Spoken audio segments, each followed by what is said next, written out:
Bismillahirrahmanirrahim. Assalamualaikum warahmatullahi wabarakatuh. Baik, dalam kesempatan hari ini saya akan menjelaskan mengenai bagaimana fisiologi terjadinya emosi. Hari ini kita akan lihat bagaimana kemudian biopsikologi bisa menjelaskan bagaimana emosi itu bisa terjadi gitu. Berikut dengan ekspresi emosi, kemudian juga peran seperti serotonin dalam ekspresi emosi, kemudian juga bagaimana apakah emosi itu dipelajari atau memang insting yang dimiliki oleh manusia gitu ya. Oke, kita manusia sebenarnya sudah dibekali dengan berbagai jenis emosi dasar ya, seperti senang, happy, kemudian sedih, marah, jijik, gitu ya. Itu adalah beberapa ekspresi emosi dasar yang dimiliki oleh manusia dan itu tidak dipelajari ya, tidak dipelajari. Nanti kita akan lihat kok bisa ya para ahli menyimpulkan bahwa ekspresi emosi ini adalah bawaan, tidak dipelajari gitu. Oke, nah saya akan jelaskan dulu pengantar ya, apa sih emosi, kemudian mengapa sih kita bisa mengekspresikan emosi gitu ya. Oke, saya akan jelaskan dulu. Oke, baik. Ini ya, emosi itu sebenarnya adalah sebuah reaksi. Ya, jadi tidak hanya reaksi yang sifatnya itu positif, tapi juga ada reaksi negatif terhadap situasi-situasi tertentu yang mungkin terjadi pada diri kita sehari-hari gitu. Jadi kalau kita bilang emosi, emosi itu tidak hanya menyangkut hal-hal negatif. Memang terkadang konotasi yang muncul di masyarakat ketika kita mendengar kata emosi, konotasinya itu adalah negatif gitu ya. Emosi itu berhubungan dengan hal yang negatif. Padahal enggak. Pada dasarnya emosi itu adalah reaksi-reaksi yang tidak hanya negatif, tetapi juga hal-hal yang sifatnya positif. Contohnya aja gitu, ketika kita berada di dekat orang yang kita sayang, maka kita akan merasa bahagia. Ini adalah bentuk ekspresi emosi positif. Kemudian ketika kita diperlakukan nggak adil, maka itu bisa membuat kita marah, maka ini juga adalah emosi. Ketika melihat orang lain menderita, itu membuat kita menjadi sedih, ini juga adalah ekspresi emosi ya. Dari sini kelihatan ya, ada marah, ada sedih, ada bahagia. Ini menunjukkan bahwa reaksi emosi itu tidak hanya melulu hal yang negatif, tetapi juga ada hal yang positif. Ini ya, kalau kita lihat dari gambar ini, ilustrasinya itu kayak ada takut, ya individu ini mungkin merasa emosinya takut, yang ini merasa marah, ya. Baik. Nah, ternyata ketika kita mengalami suatu perasaan emosi, itu ada 3 komponen yang saling bekerja sama gitu. Ada pola responnya.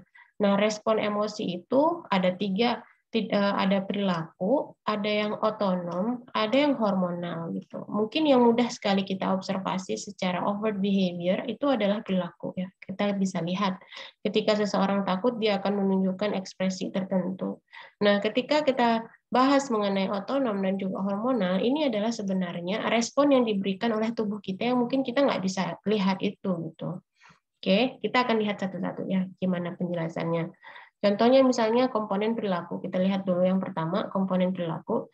Perilaku ini kan yang bisa kita lihat dari luar. Ada bentuk gerakan, misalnya contoh di sini ya, ketika anjing mempertahankan wilayahnya dari penyusup, maka dia akan menunjukkan postur agresif. Dia akan geraman, ada seringai gitu ya. Kemudian kalau nggak pergi juga, dia akan berlari ke arahnya dan menyerang. Jadi postur agresif, geraman, seringai, berlari ke arah penyusup dan menyerang, ini adalah bentuk-bentuk gerakan ya, yang bentuk-bentuk gerakan yang kemudian ini menjadi komponen dari perilaku. Artinya kita bisa observasi. Contoh misalnya ketika kita sedang sedih, apa respon perilakunya? Misalnya mengeluarkan air mata, menangis, kemudian kita mengusap air mata gitu ya misalnya, atau memegang dada. Oke, nah itu adalah bentuk perilaku yang bisa kita observasi sebagai bentuk dari respon emosi tertentu. Nah, jelas ya. Nah, kayak gini ya, nih perilaku. Ini kan perilaku yang bisa kita observasi. Jadi yang dia menyalak, atau misalnya dia ini menyerang, ya, ini menyerang. Jadi ini adalah perilaku yang bisa kita lihat. Nah, ketika dia menyerang seperti ini, ada respon-respon fisiologis yang nggak bisa kita lihat yang terjadi di dalam tubuh. Apa aja? Ya, ini dia pertama, yaitu respon otonom. Respon yang terjadi di dalam tubuh kita. Ketika kita merasa takut, ketika kita merasa marah, itu kan ekspresi emosi di mana itu menguras energi. Ya, menguras energi. Maka yang bekerja itu adalah syaraf simpatik. Oke, dalam contoh kasus anjing tadi, maka yang bekerja adalah syaraf simpatik, meningkat ya kerjanya, sementara aktivitas yang parasimpatik itu menurun. Jadi dia nggak bisa kerja barengan ya. Jadi kalau satu naik, maka yang satu turun ya. Jadi seimbang nantinya. Jadi begitu misalnya dia melihat ada orang yang mau menyerang atau ada orang yang penyusup yang mau masuk ke wilayah area dia, jantung dia menentak, detak jantungnya meningkat gitu. Itu respon otonom yang terjadi dalam tubuh, respon jantungnya meningkat, kemudian pembuluh darahnya mungkin ukurannya menjadi lebih lebar sehingga memungkinkan darah mengalirkan darah lebih banyak darah lebih banyak ke otot karena darah itu kan dia membawa sari-sari makanan. Jadi dia mengalirkan darah banyak ke otot sehingga makanan yang sudah sampai ke otot kemudian akan diubah menjadi energi ya. Karena simpatik itu kan tadi konsepnya adalah dia membuang-buang energi, membuat kita lelah setelahnya gitu. Jadi setelah marah biasanya kan akan kelelahan, atau setelah kita sedih berkepanjangan gitu biasanya kita akan lelah, capek gitu kan. Nah, itu karena dalam tubuh kita secara otonomik itu yang bekerja adalah sistem syaraf simpatik yang memang tujuannya adalah untuk menghabiskan energi sehingga tubuh kita menjadi kelelahan. Ini adalah bentuk respon otonom ya yang terjadi ketika kita sedang memiliki ekspresi emosi takut atau marah mungkin ya. Kemudian apa yang terjadi pada hormonal? Ya, hormonal itu memperkuat kerja dari si otonom tadi. Otonom tadi yang sebelumnya dia bekerja menghabiskan energi dan ternyata hormon juga disekresikan ya oleh sistem ekskresi.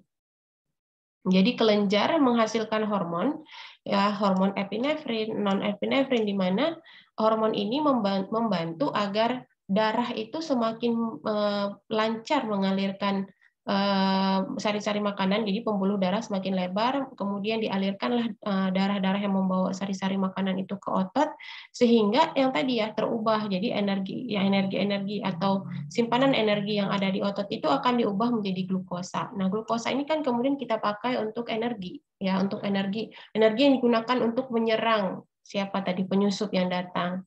Energi digunakan untuk melolong, mengeluarkan suara besar gitu. Itu kan butuh energi ya. Ketika dia menyerang butuh gerakan kaki dan juga gerakan badan itu kan butuh energi. Nah, energi itu didapat dari otot. Nah, otot didapat dari mana? Otot didapat dari darah. Kenapa kemudian darah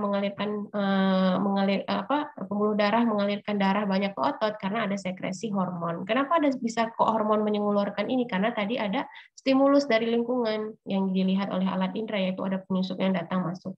Kemudian akan memberikan respon, ya, sehingga kemudian terjadilah respon perilaku tadi ya, dia bergerak dan lain sebagainya. Jadi gini ya prosesnya ya. Jadi ketika ada satu stimulus dari lingkungan yang kita dapat, kemudian kita akan olah itu memberikan suatu respon emosi. Jadi yang bekerja tidak hanya perilaku ya, tapi ada otonom dan juga hormonal yang bekerja di dalam tubuh kita yang mungkin kita nggak bisa lihat. Nah, kita akan lihat salah satu contohnya ya, contoh ekspresi emosi ini adalah takut. Contoh emosi, salah satunya adalah takut. Ini adalah satu ekspresi emosi yang juga nggak dipelajari, tapi memang sudah dibawa yang sifatnya adalah insting.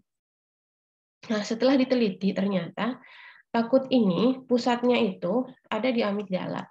Ya, kalau kalian masih ingat ya bagian-bagian dari otak ya, salah satunya ada amigdala. Ya, di mana? Ini dia amigdala. Ya, amigdalanya warna merah ini jumlahnya ada 2 ya, kiri dan kanan karena lobus kita hemisfer otak kita ada 2, ini hemisfer kiri dan hemisfer kanan, jadi masing-masing ada 1 ya, ada 1 ini amigdala. Dia letaknya dekat dengan telinga ya, letaknya dekat dengan telinga. Nah ini, jadi katanya amigdala ini adalah pusat rasa takut, sehingga disebut dengan center of fear. Jadi nukleus atau inti sel yang terdapat di dalam amigdala ini adalah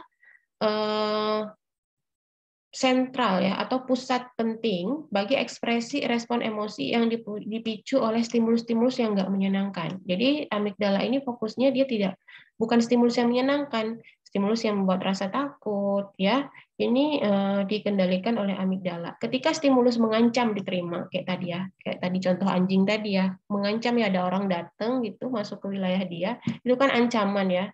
Maka neuron yang ada di amigdala, terutama yang terdapat di nukleusnya, itu akan teraktivasi untuk bekerja gitu. Ya dia menerima respon ada orang datang, takut ya takut, kemudian terjadi ada respon bentuknya hormonal, keluar hormon, kemudian ada otonom, detak jantung bertambah gitu, sampai kepada respon emosi, respon perilaku, apakah dia harus bergerak menyerang dan lain sebagainya gitu. Ini tadi ya. Nah ini ya, ini kita bisa lihat nih seorang anak ketika melihat ini dari sini aja kita bisa lihat ya ekspresinya bahwa dia sedang takut ya dari alisnya, kemudian kerutan kening, mata yang nampak lebar gitu ya. Ini adalah ekspresi takut nih. Ketika dia melihat sesuatu yang stimulusnya nggak menyenangkan, bisa jadi misalnya melihat binatang yang dia takuti atau apa gitu ya, pokoknya stimulus yang emang dia nggak suka atau menjurus kepada hal-hal yang bikin dia takut gitu. Nah ini ya tadi letak amigdala itu ada di sini, dekat sekali dengan telinga ya, di dekat dengan lobus temporal. Oke, kemudian itu contoh ya, itu overview awal ketika membahas mengenai emosi takut gitu. Kemudian para ahli itu melakukanlah riset pada hewan karena nggak mungkin ya dilakukan pada manusia. Jadi dilakukanlah pada hewan. Ternyata kerusakan nukleus sentral yang ada di dalam amigdala itu bisa melenyapkan berbagai ekspresi emosi, baik itu dalam bentuk perilaku maupun respon fisiologis yang tadi otonom sama hormonal. Itu ya, kalau rusak itu nukleus sentral yang ada di amigdala. Nah, contoh ya, misalnya setelah nukleus merah dihancurkan, hewan tidak lagi menunjukkan tanda takut ketika dihadapkan pada stimulus yang telah dipasangkan dengan peristiwa yang tidak menyenangkan. Jadi ketika dibuat riset gitu, diambil nukleus merah yang ada di amigdala, kemudian dihancurkan, ternyata itu bisa berpotensi si hewan itu menjadi nggak takut lagi ketika dipasangkan pada stimulus yang nggak menyenangkan buat dia, terutama stimulus yang berhubungan dengan rasa takut gitu. Apa efeknya? Dia bertindak lebih jinak ketika dipegang oleh manusia. Lebih jinak dia ya. Kemudian yang kedua, hormon stresnya jadi lebih rendah. Karena kan tadi ya, amigdala yang nukleus sentral itu pusatnya adalah untuk rasa takut.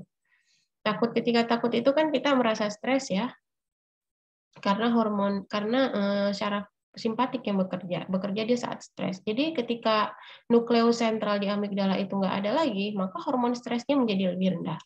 Kemudian kemungkinan terjadinya terserang penyakit-penyakit tertentu yang penyakit itu dipicu karena adanya stres kayak MAH dan lain sebagainya itu bisa jadi juga berkurang. Nah ini implikasi menurut para peneliti tadi ya. Nih mereka melakukan penelitian pada monyet. Monyet pada dalam keadaan normal dia masih punya amigdala ya, kemudian nukleus sentralnya itu sehat, dia takut sama ular. Oke, tapi monyet yang kemudian punya lesi ini luka di amigdala, ya dibuat luka amigdalanya, ini kehilangan rasa takut terhadap ular. Nah inilah kemudian kenapa dibilang bahwa amigdala itu jadi center of fear, ya jadi pusat rasa takut. Ternyata segitu besar gitu kendali amigdala terhadap mengatur ekspresi takut, gitu ya.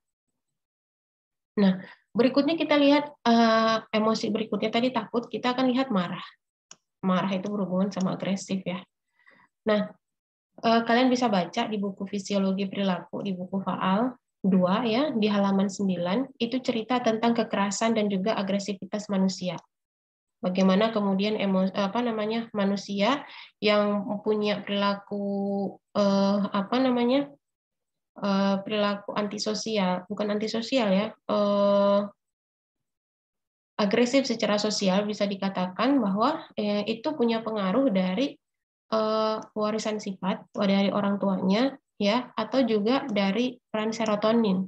Serotonin itu semacam neurotransmitter yang ada di sistem syaraf yang ini bisa mempengaruhi tingkat agresivitas atau kemungkinan dia untuk melakukan kekerasan seperti bullying dan lain sebagainya. Oke.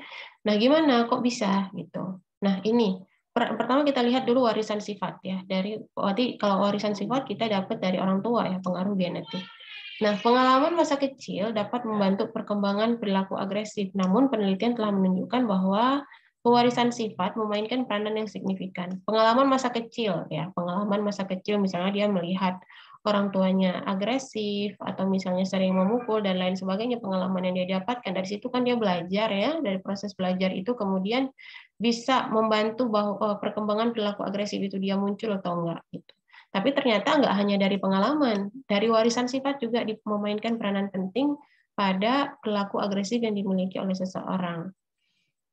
Nah, dari penelitian yang dilakukan oleh Fielding, dia mengatakan bahwa sekelompok anak kembar berjenis kelamin sama, ya berarti kembar monozigot ini ya, kembar sama atau kembar dizigot yang sama-sama perempuan atau sama-sama laki-laki yang usia 7 dan 9 tahun menemukan korelasi yang tinggi pada kembar monozigot daripada kembar dizigot dalam hal pengaturan antisosial atau ketidakpedulian. Jadi di sini dikatakan bahwa kembar yang monozigot, kembar monozigot itu kan kembar yang berasal dari satu sel telur, satu sel sperma, kemudian mereka membelah menjadi dua individu gitu.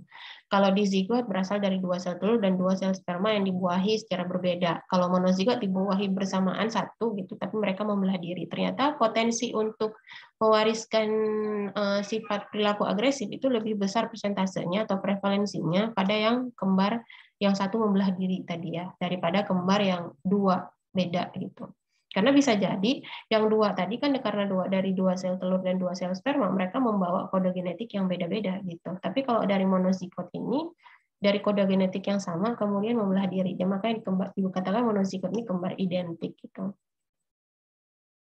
Nah, dari sini dikatakan bahwa ternyata pengaruh genetik itu ada loh terhadap perilaku agresif ternyata gitu ya. Nah, selain itu, selain dari pengaruh pewarisan sifat dari orang tua, ada juga peran serotonin.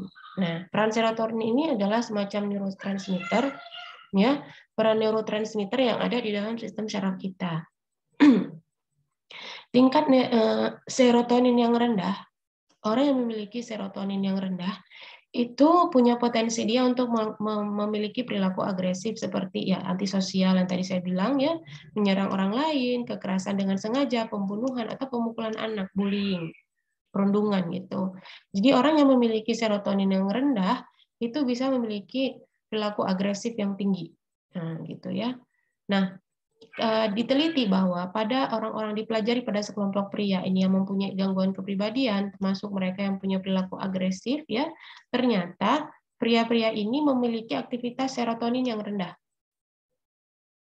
Ya, punya aktivitas serotonin yang rendah. Untuk itu makanya mereka mempunyai gangguan perilaku antisosial ini gitu. Dan obatnya kalau memang ini adalah bentuknya gangguan serotonin atau masalah pada serotonin, biasanya memang diberikan obat gitu, diberikan obat antagonis. Obat antagonis dari si serotonin tadi. Jadi karena dia kurang, sekresinya kurang, jadi perlu dibuat agar lebih banyak supaya mengurangi perilaku agresif tadi. Salah satu jenis obat yang bisa berlaku yang ada dijual adalah fluoxetine jenis obatnya. Dia masuk dalam kategori Prozac ya. Ini agonis, jadi supaya sekresi serotonin ini bertambah, dan ketika serotonin ini bertambah, maka sifat mudah marah, agresif itu bisa berkurang. Nah ini ya, ini jenis obatnya. Tentunya ini dikasih harus dengan rekomendasi dari dokter ya, nggak boleh sembarangan gitu. Ya jadi itu ya, jadi pengaruh agresif itu atau perilaku marah yang berlebihan itu bisa karena dia warisan sifat, bisa juga karena tingkat serotonin yang dimilikinya itu rendah. Kalau memang itu warisan sifat, ya itu biasanya diubah dengan terapi ya, psikoterapi, apakah bentuknya terapi perilaku. Tapi kalau serotoninnya rendah, ini biasanya dikasih obat gitu. Jadi lebih ke medical treatment, gitu ya. Nah, itu ya tadi dua contoh ekspresi emosi yang sudah saya jelaskan. Yang pertama takut, yang kedua adalah marah. Takut itu banyak dikendalikan oleh amigdala salah satunya. Jadi itu ada pengaruh fisiologis tubuh juga. Kemudian ini bagaimana kita mengkomunikasikan emosi yang kita rasa, bagaimana cara kita mengekspresikan, atau supaya orang lain tahu apa sih perasaan yang sedang kita rasakan, apakah senang, sedih, ya. Untuk itu makanya emosi ini perlu disampaikan, tapi tentunya dengan cara-cara yang benar gitu ya. Nah, karena kita butuh untuk mengekspresikan emosi kita. Dengan adanya ekspresi emosi, maka kita akan mendapatkan feedback atau umpan balik dari lingkungan. Oleh karena itu, makanya penyampaian emosi ini punya peran secara sosial. Karena ini berhubungan sama orang lain. Kita butuh misalnya ketika kita sedang sedih, kita mengekspresikan kita bahwa sedang sedih, kemudian ada feedback dari lingkungan, misalnya orang lain datang tanya kenapa, ada yang bisa dibantu atau enggak, dan lain sebagainya. Ya, itulah makanya dikatakan ada fungsi sosial yang berperan di sana. Kita bisa mengatakan, memberitahu orang lain mengenai apa yang kita rasakan dan apa yang mungkin bisa kita lakukan gitu. Ini makanya dikatakan bahwa penyampaian emosi itu sudah terhubung dengan sosial. Jadi kita bisa lihat ya koneksinya dari awal tadi kita bahas secara fisiologi, ada respon otonom, ada respon hormonal, kemudian membentuk dari perilaku. Dari perilaku itu kemudian bisa dilihat oleh orang lain sehingga ada peranan sosial di sana ya. Jadi emosi, jadi nggak bisa dipisahkan kita manusia dari unsur biologis, fisik, fisiologis dan juga unsur psikologisnya gitu. Nah, di sini saya kasih contoh gitu. Misalnya ekspresi tersebut memperlihatkan seorang lawan bahwa kita lagi marah, atau memberitahukan kepada teman bahwa kita sedih dan kita pengen dihibur loh, aku pengen ditanya aku kenapa gitu. Untuk itu kita menunjukkan ya ekspresi itu. Kalau misalnya kita nggak mau menunjukkan, berarti orang kan nggak tahu kita kenapa gitu. Nah, ekspresi emosi juga dapat mengindikasikan bahwa mungkin ada bahaya atau bahwa sesuatu yang menarik tampaknya sedang terjadi. Jadi nggak hanya melulu pada hal yang sedih gitu ya, atau kita bisa kasih tahu dengan ekspresi emosi something wrong happen gitu, ada yang aneh terjadi atau something dangerous happen. Ada sesuatu yang bahaya terjadi sehingga itu juga membantu orang lain untuk menghindar dari sumber bahaya. Itu ada fungsi sosial juga di sana gitu. Atau kita kasih tahu bahwa cantik banget ya, atau bagus sekali ya pemandangannya indah gitu, menunjukkan ekspresi bahagia sehingga kita kasih tahu ke orang lain bahwa ini cantik, ini indah gitu, sehingga orang lain juga menjadi ikut bahagia. Itu ya pentingnya penyampaian emosi, bahwa relate juga dengan sosial gitu. Nah, kita seperti yang tadi saya bahas gitu ya, kita kan punya ekspresi ketika kita ingin menyampaikan. Tadi kan slide sebelumnya penyampaian emosi. Gimana cara kita sampaikan emosi? Salah satunya adalah dengan ekspresi wajah. Ketika kita marah, kita bisa menunjukkan ekspresi kita sedang marah gitu ya, misalnya mata terbuka lebar atau menggigit gigi dan lain sebagainya. Ketika kita senang, kita senyum. Ketika sedih misalnya menunjukkan ekspresi wajah yang sedang sedih, kening mengkerut, dan lain sebagainya. Nah, dari mana sih datang ekspresi itu? Apa kita belajar ekspresi wajah atau memang respon yang nggak dipelajari? Nah, menurut Darwin dikatakan bahwa ekspresi emosi itu nggak dipelajari, itu refleks yang kita punya. Ya, itu adalah sifatnya instingtif atau bawaan yang dimiliki oleh kita gitu, yang dibekali untuk kita gitu. Nah, respon-respon emosi ini kan gerakan ya, terutama otot wajah gitu. Jadi kita bisa lihat kayak tadi gambar anak kecil yang saya kasih lihat, dengan hanya melihat sesuatu kita tahu bahwa itu dia lagi takut gitu. Otot-otot wajah ini kemudian memberikan banyak sekali makna terhadap ekspresi emosi yang sedang kita rasakan. Nah, gimana kemudian kok bisa dibilang bahwa emosi atau ekspresi emosi itu nggak dipelajari? Penelitian lanjutan dilakukan tahun 1971 oleh Ekman dan Friesen mengatakan bahwa emang nggak dipelajari. Mereka mencoba meneliti pada orang Papua ya, pada orang Papua yang terisolasi, ya, pada orang Papua yang terisolasi. Yang ini contohnya, yang orang Papua, bahwa ketika misalnya ditunjukkan ekspresi yang ini sedih gitu ya, atau yang marah, dia tahu bahwa ini adalah ekspresi sedih, dikasih nampak gambar gitu, banyak gambar, kemudian dipilih ekspresi emosi apa, dia tahu bahwa ini adalah berhubungan dengan happiness misalnya, ini berhubungan dengan sadness, kesedihan, ini bisa berhubungan dengan anger, marah, yang ini bisa jadi adalah disgust atau jijik gitu. Tahu gitu mereka. Dari sini kita pelajari bahwa ternyata itu nggak dipelajari loh, nggak dipelajari, ekspresi emosi itu memang udah kita miliki gitu. Ya, berarti sejak kalau kayak gitu bisa kita simpulkan dari bayi kita tahu itu ekspresi emosi. Dia lagi senang, senyumnya bayi senyum, kemudian ketika dia lagi marah seperti apa, sedih seperti apa ya, karena itu memang sudah dibekali pada diri kita gitu. Nah, berikutnya adalah perasaan emosi. Sejak dahulu, orang menyadari bahwa emosi itu didampingi oleh perasaan yang seolah-olah berasal dari dalam tubuh. Rasa nggak sih misalnya kita lagi emosi, terus ada perasaan atau ada sesuatu yang sedang berjalan dalam tubuh gitu. Kok kita ada perasaan juga ketika kita marah, ada hal yang ketika kita sedih, misalnya ada kekalutan yang kita rasa gitu. Bagaimana sih sebenarnya proses yang terjadi dalam tubuh? Jadi James Lang mengatakan dalam teorinya mengatakan bahwa pada dasarnya emosi itu merupakan respon terhadap situasi. Ya, umpan balik dari reaksi fisiologis dan perilaku pada situasi-situasi itulah yang kemudian memunculkan perasaan emosi. Sebelum perasaan emosi itu kita ekspresikan dalam bentuk ekspresi emosi. Jadi prosesnya kayak gini, ketika kita dihadapkan pada satu stimulus, ketika lagi duduk gitu ya, lagi lihat atau misalnya kita sedang berada di luar.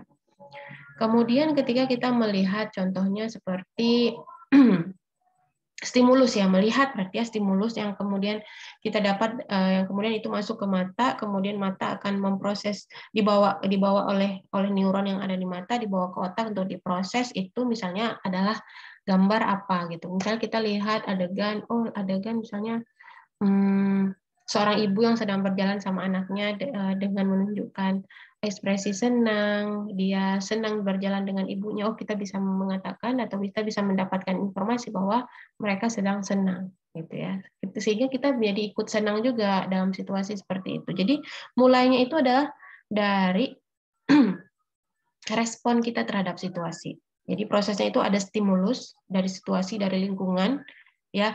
Stimulus itu kemudian masuk ke dalam otak kita, kemudian diproses oleh tubuh ada reaksi. Umpannya adalah berupa respon fisiologi, otonom, respon tadi hormonal, kemudian menunjukkan respon perilaku. Jadi kemudian akhirnya respon-respon itu menunjukkan perasaan emosi. Nah, perasaan emosi itu baru kemudian muncul ekspresi dari emosi tadi, gitu ya. Jadi proses itu dari stimulus yang kita dapat. Nih dia ya. Ada stimulus. Ketika misalnya ini orang melihat misalnya ada beruang di sini, dia ketakutan gitu ya, takut melihat beruang, keluarlah stimulus.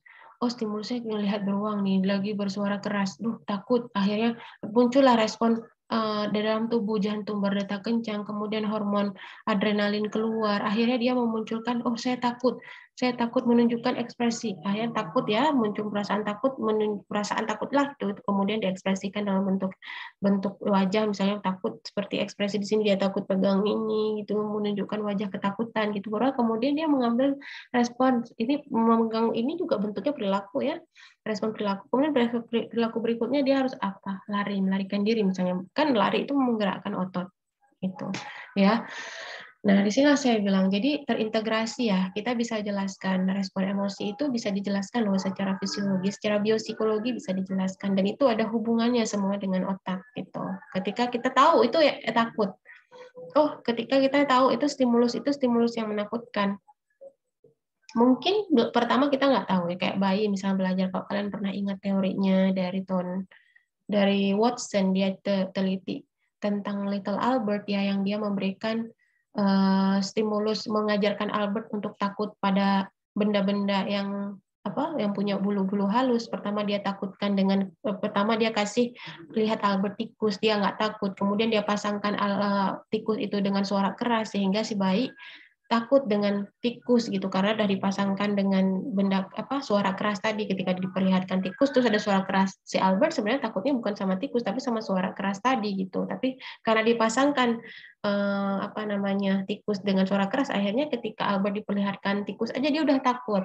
Akhirnya stimulus itu tergeneralisir, ketika dia lihat benda lain yang punya bulu lembut itu juga dia jadi takut. Nah, berarti stimulus yang membuat takut itu kita pelajari. Artinya kita tahu bahwa suara beruang itu menakutkan. Oh, kita tahu suara tikus itu menakutkan. Sebelumnya kita nggak tahu misalnya. Nah, benda-benda yang memunculkan rasa takut, benda-benda yang menghasilkan perasaan marah atau takut atau adegan yang membuat kita bahagia itu kita pelajari. Tapi respon perasaan emosi ketika kita harus merespon seperti apa itu nggak dipelajari.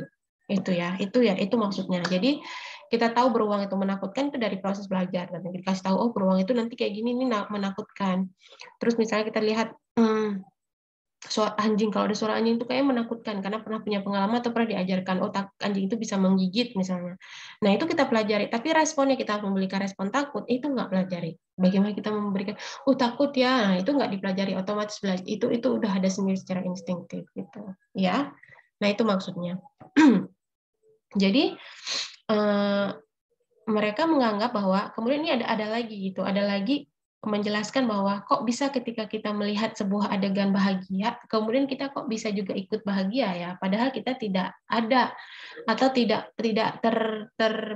menjadi bagian dari adegan bahagia. Itu misalnya kita melihat aja bisa bahagia, atau ketika kita melihat orang lagi marah kok kita bisa ikut marah juga, atau ada perasaan marah gitu, atau misalnya ketika lihat orang sedih kok kita bisa ikutan sedih juga gitu. Nah ini bisa dijelaskan kayak gini gitu. Jadi bahwa ketika kita melihat sebuah ekspresi emosi, ya ketika kita melihat ekspresi emosi marah, melihat orang lain menunjukkan ekspresi emosi marah, atau kita ditunjukkan gambar yang misalnya orang marah, orang senyum gitu. Ya, kita melihat ada stimulus ya, kita melihat gitu ya.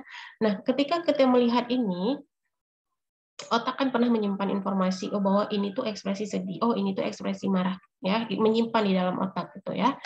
Nah, kemudian disitulah kemudian muncullah kerja dari syaraf otonom tadi ya.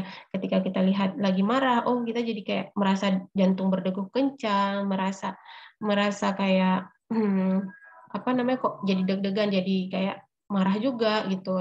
Atau misalnya melihat gambar yang kita takut, dengan gambar itu kok kita jadi takut juga, deg-degan juga gitu ya. Jadi ketika kita melihat ada stimulus itu yang kita dapat lihat dari mata gitu ya, diproses oleh otak, kita lihat itu juga membangkitkan gitu ya, membangkitkan kerja dari tubuh kita gitu, kerja dari saraf otonom dan juga kerja dari hormonal tadi.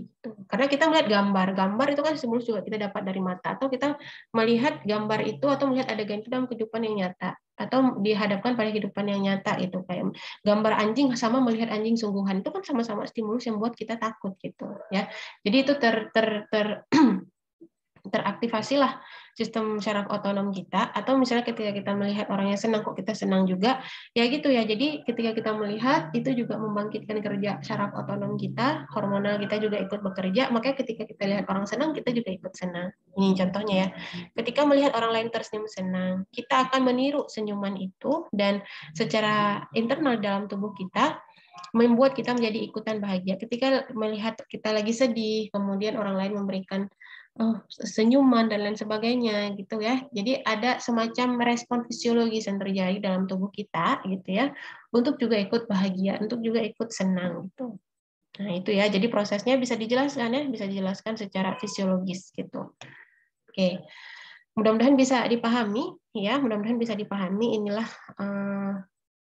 bagaimana ya. Jadi kalau misalnya ditanya emosi ada nggak sih hubungannya sama biologi, ada nggak sih hubungannya sama biopsikologi, bisa dijelaskan nggak secara biopsikologi prosesnya dalam otak bagaimana, kerja syarafnya bagaimana. Nah ini adalah jawabannya gitu ya. Jadi semua bisa dijelaskan. Jadi emosi-emosi yang kita alami, ekspresi emosi atau hanya perasaan emosi belum terekspresikan, itu juga bisa dijelaskan secara fisiologis. Oke, mudah-mudahan bisa dipahami penjelasannya ya. Jika ada pertanyaan, silahkan tinggalkan pertanyaan tersebut di dalam kolom komentar. Semoga nanti saya bisa memberikan jawabannya ya. Terima kasih banyak untuk perhatian hari ini. Saya tutup. Wassalamualaikum warahmatullahi wabarakatuh.